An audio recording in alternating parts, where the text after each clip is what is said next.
नमस्कार दोस्तों, बहुत बहुत स्वागत है आपका हमारे यूट्यूब चैनल पढ़ते रहो विथ आर रंजन पर। एडिटोरिया करंट अफेयर्स का जो किताब है उसका हम लोग डिस्कस करने वाले हैं सेट नंबर 8, ठीक है। और बाकी हम लोग सेट नंबर 1 से 7 तक डिस्कस कर चुके हैं। आप लोग वीडियोस को देख लीजिएगा, ठीक है। चलिए पहला प्रश्न शुरू करते हैं।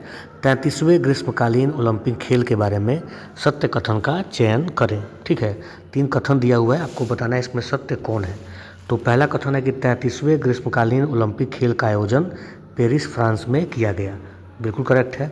उद्घाटन समारोह में पीवी सिंधु और शरद कमल थे, ठीक है, ध्वजवाहक। और पेरिस ओलंपिक में भारत ने कुल 6 पदक के साथ 71वां स्थान प्राप्त किया।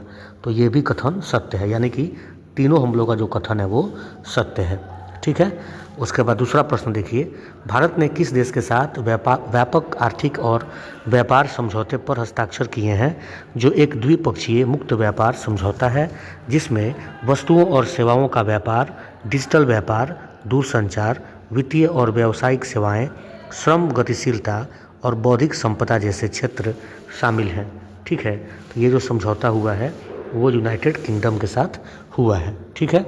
तीसरा प्रश्न देखते हैं। गीतांजलि श्री को उनकी पुस्तक वंस एलिफेंट्स लिव्ड हियर के लिए पेन ट्रांसलेट्स अवार्ड्स से सम्मानित किया गया है। इस पुस्तक का हिंदी से अंग्रेजी में अनुवाद निम्न में से किसने किया है? तो ये जो अनुवाद किया है वो डेजी रॉकवेल ने किया है, ठीक है। चौथा प्रश्न देखिए, संयुक्त सैन्य अभ्यास बोल्ड कुरुक्षेत्र 2025 का 14वां संस्करण राजस्थान के जोधपुर में आयोजित होने वाला है। भारत यह अभ्यास निम्न में से किस देश के साथ करेगा, ठीक है। तो यह जो भारत करेगा वो सिंगापुर के साथ युद्धाभ्यास करेगा, ठीक है। पांचवा प्रश्न देखिए, भारत का पहला पूर्णतः स्वदेशी 50 किलोवाट भूतापीय विद्युत संयंत्र निम्न में से किस राज्य में विकसित किया जाएगा? तो ये जो 50 किलोवाट भूतापीय विद्युत संयंत्र विकसित किया जाएगा वो अरुणाचल प्रदेश में विकसित किया जाएगा। छठा प्रश्न है, रक्षा मंत्रालय ने भारतीय सेना के लिए वायु रक्षा अग्नि नियंत्रण रडार की खरीद हेतु निम्नलिखित में से किस कंपनी के साथ लगभग 2000 करोड़ रुपये का अनुबंध किया है, ठीक है। तो ये जो अनुबंध हुआ है वो भारत इलेक्ट्रॉनिक्स लिमिटेड के साथ हुआ है, ठीक है ना। और ये भी आप पॉइंट याद रखिएगा, वायु रक्षा अग्नि नियंत्रण रडार की खरीद के हेतु यह जो समझौता अनुबंध हुआ है वो भारत इलेक्ट्रॉनिक्स लिमिटेड के साथ हुआ है, ठीक है। सातवां प्रश्न है, किस राज्य या केंद्र शासित प्रदेश ने 1999 के कारगिल युद्ध में शहीद हुए सैनिकों के सम्मान में कारगिल शौर्य वाटिका की स्थापना की घोषणा की है, ठीक है। तो यह जो घोषणा हुई है वो राजस्थान सरकार के द्वारा हुई है, ठीक है। आठवां प्रश्न देखिए, राष्ट्रपति भवन नई दिल्ली में आयोजित कला उत्सव 2025 आर्टिस्ट्स इन रेजिडेंस कार्यक्रम के दूसरे संस्करण में पारंपरिक स्वदेशी भित्ति चित्र सोहराई कला का प्रदर्शन किया गया। यह कला मुख्य रूप से किस राज्य से संबंधित है? तो यह जो सोहराई कला है वो झारखंड से संबंधित है। नौवां प्रश्न है, नाहिद 2 दूरसंचार उपग्रह को 500 किलोमीटर की कक्षा में सफलतापूर्वक स्थापित किया गया है। यह उपग्रह किस देश से संबंधित है? तो ये नाहिद 2 जो दूरसंचार उपग्रह है वो संबंधित है किससे? ईरान से, ठीक है। 10वां प्रश्न देखिए, निम्नलिखित में से किन देशों ने द्विपक्षीय परमाणु संचालित पनडुब्बी साझेदारी और सहयोग संधि पर हस्ताक्षर किए हैं? तो द्विपक्षीय परमाणु संचालित पनडुब्बी साझेदारी और सहयोग पर हस्ताक्षर हुआ है किनके बीच में? तो ये हुआ है ऑस्ट्रेलिया और यूनाइटेड किंगडम के बीच में, ठीक है। 11वां प्रश्न है, आपको सूची 1 से सूची 2 को मिलाना है। एक तरफ उत्सव दिया हुआ है और दूसरी तरफ राज्य दिया हुआ है, ठीक है। मिलाना है कि किससे किसका मैच हो रहा है। तो सबसे पहला है चेइरा ओबा महोत्सव, ये मणिपुर में मनाया जाता है। खुबानी फूल उत्सव लद्दाख में मनाया जाता है। यात्रा उत्सव त्रिपुरा में और खोंगलोम उत्सव मणिपुर में, ठीक है। यानी कि हमारा 1, 2, 3, 4 यानी कि ऑप्शन नंबर ए हमारा सही है। 12वां प्रश्न देखिए, निम्नलिखित में से कौन associated chambers of commerce and industry of India, ठीक है, यानी कि एसोचैम के नए अध्यक्ष का पदभार ग्रहण किया है? तो एसोचैम के नए अध्यक्ष के रूप में प्रभार ग्रहण किया है संजय निर्मल मिंडा ने, ठीक है। निर्मल मिंडा ने, सी हमारा आंसर हो जाएगा, ठीक है। उसके बाद देखिए, भारतीय ओलंपिक संघ ने निम्नलिखित में से किसे अपना पूर्णकालिक मुख्य कार्यकारी अधिकारी नियुक्त किया है? तो भारतीय ओलंपिक संघ ने अपना पूर्णकालिक कार्यकारी अधिकारी नियुक्त किया है किनको? तो ये किया गया है रघुराम अय्यर को। ठीक है। 14वां प्रश्न देखिए, निम्नलिखित में से कौन सा देश 31 दिसंबर 2026 से संयुक्त राष्ट्र शैक्षिक, वैज्ञानिक और सांस्कृतिक संगठन यानी कि यूनेस्को से हट जाएगा? ये कौन हटने वाला है? ये संयुक्त राज्य अमेरिका हटने वाला है। ठीक है। 15वां प्रश्न देखिए, निम्न में से किसे संसदीय लोकतंत्र में उनके उत्कृष्ट योगदान के लिए प्रतिष्ठित संसद रत्न पुरस्कार 2025 से सम्मानित नहीं किया गया है? पूछ रहा है नहीं किया गया है। ठीक है। तो देखिए रवि किशन जी को किया गया है। ठीक है। और किया गया है किनको? सुप्रिया सुले को, और किया गया है भर्तृहरि महताब को। ये जो मनोज कुमार झा हैं इनको सम्मानित नहीं किया गया है। तो सी हमारा आंसर हो जाएगा। ठीक है। 16वां प्रश्न देखिए, अमेरिका स्थित डेटा एनालिटिक्स फर्म द्वारा हाल ही में किए गए एक वैश्विक सर्वेक्षण के अनुसार निम्न में से कौन दुनिया का सबसे लोकप्रिय लोकतांत्रिक नेता बनकर उभरा है? तो सबसे लोकप्रिय लोकतांत्रिक नेता बन के उभरने वाले जो व्यक्ति हैं उनका नाम है नरेंद्र मोदी। ठीक है। 17वां प्रश्न देखिए, बिहार के मुख्यमंत्री ने बिहार पत्रकार सम्मान योजना के तहत सेवानिवृत्त पत्रकारों के लिए पेंशन में वृद्धि की घोषणा की है। बिहार पत्रकार सम्मान योजना के तहत अब बिहार सरकार में पंजीकृत सभी पात्र सेवानिवृत्त पत्रकारों को प्रति माह कितना रुपया मिलेगा? ठीक है। तो अब जो इनको मिलने वाला है वो 15,000 रुपये की राशि मिलने वाली है। ठीक है। 18वां प्रश्न देखिए, निम्न में से कौन जॉर्जिया में आयोजित महिला शतरंज विश्व कप 2025 जीतने वाली पहली भारतीय महिला बन गई हैं?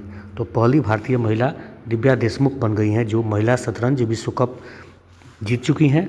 ठीक है। और इसका आयोजन हुआ था जॉर्जिया में, याद रखिएगा। 19वां प्रश्न है कि भारत के प्रधानमंत्री ने ज्ञान भारतम मिशन, ठीक है, ज्ञान भारतम मिशन की घोषणा की है।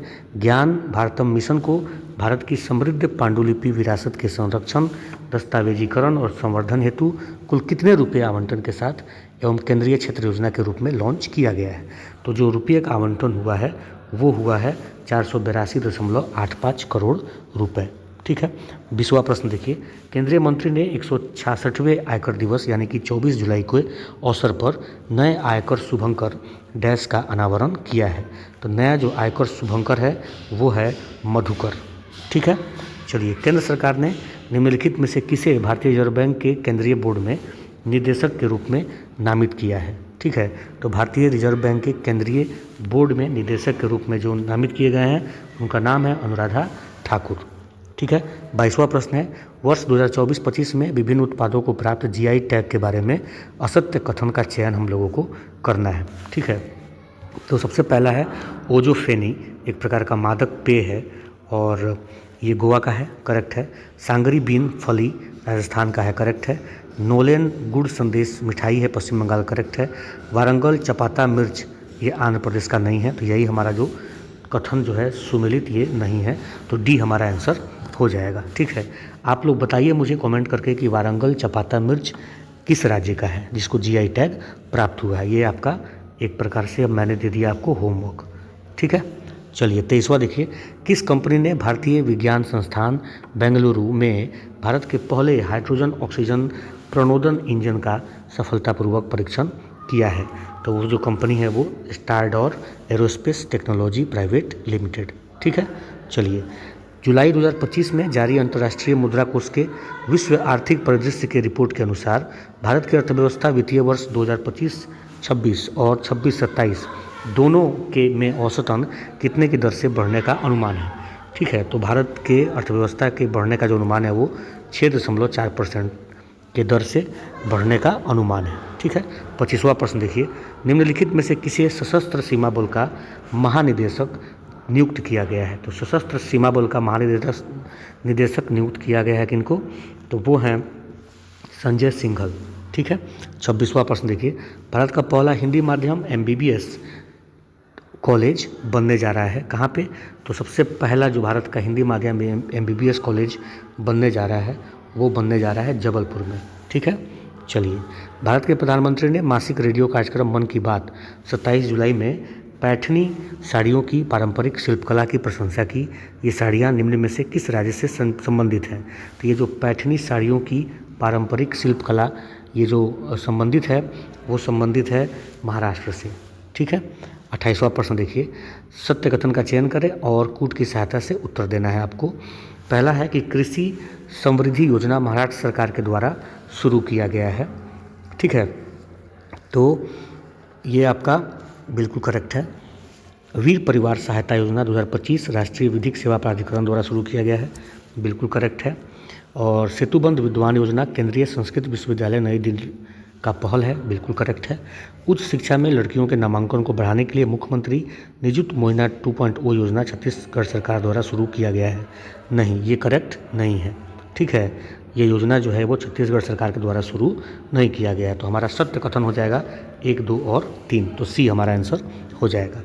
भगवान बुद्ध से जुड़े माने जाने वाले पवित्र पिपरावा अवशेष भारत वापस लाए गए हैं। यह महत्वपूर्ण प्रत्यावर्तन भारत सरकार और किसके बीच उल्लेखनीय सार्वजनिक निजी सहयोग से संभव हुआ है। ठीक है, तो ये जो संभव हो पाया है वो गोदरेज इंडस्ट्रीज समूह और भारत सरकार के द्वारा सार्वजनिक निजी सहयोग से ये संभव हो पाया है। ये पिपरावा अवशेष बड़ा इंपॉर्टेंट है, इसे सवाल बनने वाला है, जो भी एग्जाम होगा ध्यान रखिएगा। किसने महिलाओं और बच्चों की तस्करी और महिलाओं के खिलाफ अन्य अपराधों को प्रभावी ढंग से रोकने के लिए राष्ट्रीय महिला आयोग के साथ एक समझौता ज्ञापन पर हस्ताक्षर किए हैं। ठीक है, तो ये जो समझौता हुआ है वो हुआ है रेलवे सुरक्षा बल के बीच और राष्ट्रीय महिला आयोग के साथ। ठीक है। 31वां प्रश्न देखिए, केंद्रीय मंत्रिमंडल ने 15वें वित्त आयोग चक्र 2021-22 से 2025-26 की अवधि के लिए प्रधानमंत्री किसान संपदा योजना के लिए कुल 6,520 करोड़ रुपए के परिव्यय को मंजूरी दी है। PMKSY के बारे में निम्नलिखित में से कौन सा कथन सही नहीं है।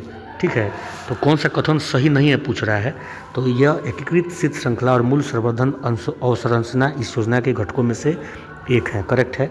इसे 2017 में संपदा योजना के रूप में शुरू किया गया था, ये भी ठीक है। और इसका कार्यान्वयन कृषि और किसान कल्याण मंत्रालय द्वारा किया जाता है। ठीक है, नहीं, इसका कार्यान्वयन जो है इसके द्वारा नहीं किया जाता है। ठीक है ना। और यह एक केंद्रीय क्षेत्र की योजना है, ये करेक्ट है, तो सी हमारा आंसर हो जाएगा। चलिए 32वां प्रश्न देखिए, राजस्थान के किस जिले के राठडिया डेयरी में 4500 साल पुरानी हड़प्पा सभ्यता के अवशेष खोजे गए हैं। तो ये राठडिया डेयरी जो है ये खोजी गई है राजस्थान के जैसलमेर जिले में। ठीक है। 33वां देखिए, प्रोजेक्ट 17A का पहला फ्रिगेट हिमगिरी भारतीय नौसेना को सौंपा गया। हिमगिरी का निर्माण किस कंपनी द्वारा किया गया है। तो हिमगिरी का जो निर्माण है वो किया गया है garden rich ship builders and engineers limited के द्वारा। 34वां प्रश्न देखिए, वधमना गांव में भारत की पहली आर्टिफिशियल इंटेलिजेंस सक्षम आंगनबाड़ी का उद्घाटन किया गया। यह गांव किस स्थान पर स्थित है। तो यह जो गांव है वधमना, ये याद रखिएगा, ये स्थित है कहाँ पे, नागपुर में, महाराष्ट्र में। ठीक है। भारत और यूनाइटेड किंगडम के वैज्ञानिकों ने कर्नाटक के कोलार की एक महिला में एक नया और अत्यंत दुर्लभ मानव रक्त समूह खोजा है, जिसका नाम क्या है। ये जो दुर्लभ मानव रक्त समूह खोजा गया है कहाँ पे, तो कोलार में, कर्नाटक के कोलार में। और ये जो रक्त समूह है इसका नाम है CRIB। ठीक है। चलिए 36वां प्रश्न देखिए, किसे वर्ष 2023 के लिए 71वें राष्ट्रीय फिल्म पुरस्कार में सर्वश्रेष्ठ अभिनेता का पुरस्कार प्रदान किया गया। तो राष्ट्रीय फिल्म पुरस्कार में जो सर्वश्रेष्ठ अभिनेता का पुरस्कार मिला वो मिला शाहरुख खान को। ठीक है। चलिए, आर्थिक मामलों की मंत्रिमंडलीय समिति ने महाराष्ट्र, मध्य प्रदेश, पश्चिम बंगाल, बिहार, ओडिशा और झारखंड राज्यों के 13 जिलों को कवर करने वाली 4 मल्टी ट्रैकिंग परियोजनाओं को मंजूरी दी है, जिससे भारतीय रेलवे का मौजूदा नेटवर्क लगभग 574 किलोमीटर बढ़ जाएगा। इन परियोजनाओं की कुल अनुमानित लागत कितनी है। तो इन परियोजनाओं की कुल अनुमानित लागत जो है वो 11,169 करोड़ रुपए है। निम्नलिखित में से कौन the man who became cinema Dilip Kumar नामक पुस्तक के लेखक हैं। तो इस पुस्तक को लिखा है किसने, अशोक चोपड़ा ने। ठीक है। 29वां प्रश्न देखिए, भारत के पहले स्वदेश निर्मित 1 megawatt green hydrogen power plant का उद्घाटन निम्नलिखित में से किस स्थान पर किया गया। तो स्वदेश निर्मित पहला 1 मेगावाट का ग्रीन हाइड्रोजन पावर प्लांट का ये शुरुआत किया गया है कहाँ पे, तो ये किया गया है कांडला में। ठीक है। 40वां प्रश्न देखिए, गवरी नृत्य एक ऊर्जावान आदिवासी लोक नाटक जो देवी अम्बा और राक्षस भीमवाल के बीच ब्रह्मांडीय युद्ध को दर्शाता है, निम्न में से किस राज्य में भील समुदाय के सदस्यों द्वारा नहीं किया जाता है? नहीं किया जाता है पूछ रहा है। पहले तो गौरी नृत्य याद रखिएगा, आदिवासियों का एक नृत्य है, लोक नाटक है, और ये जो है भील समुदाय में बहुत प्रचलित है। और किस राज्य में नहीं किया जाता है? तो नहीं करने वाले में राजस्थान में नहीं किया जाता है, बाकी मध्य प्रदेश, महाराष्ट्र और गुजरात में होता है। ठीक है। 41वां प्रश्न है, निम्नलिखित कथनों में से असत्य कथन का चयन आपको करना है। ठीक है। तो पनडुब्बी सहयोग समझौता पर हस्ताक्षर भारत और दक्षिण अफ्रीका के बीच संपन्न हुआ है, करेक्ट है। 26 राफेल मरीन विमान खरीदने हेतु 63,000 करोड़ समझौता पर हस्ताक्षर भारत और फ्रांस के बीच हुआ है, करेक्ट है।